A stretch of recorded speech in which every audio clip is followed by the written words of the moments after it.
पाहताय JB TV news. बातमीत सत्यता हीच आमची ओळख। नगरपंचायत सार्वत्रिक निवडणुकीत चौरंगी लढत होणार। धुळे जिल्ह्यातल्या शिंदखेडा नगरपंचायत निवडणुकीत चौरंगी लढत होणार असल्याने आता स्पष्ट झालंय।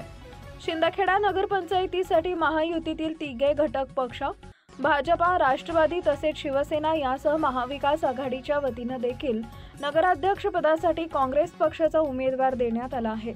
यात प्रामुख्याने भाजपाचे माजी नगराध्यक्ष रजनीताई वानखडे विरुद्ध महायुतीतीलच अजितदादा यांच्या राष्ट्रवादीकडून कलाताई सुकलाल माळी यांचं आवाहन देण्यात आलं आहे।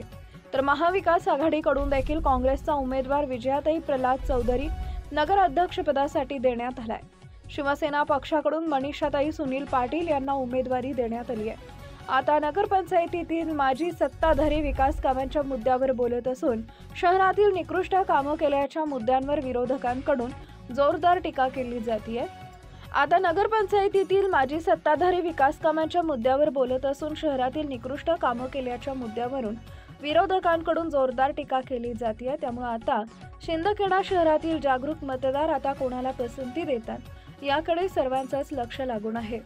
जसे जसे दिवस जात आहेत व मतदानाची तारीख जवळ येते आहे त्याप्रमाणे शहरातल्या निवडणुकीबद्दल वेगवेगळ्या चर्चा रंगू लागल्या आहेत। मुख्य संपादक जतीन बोरसे।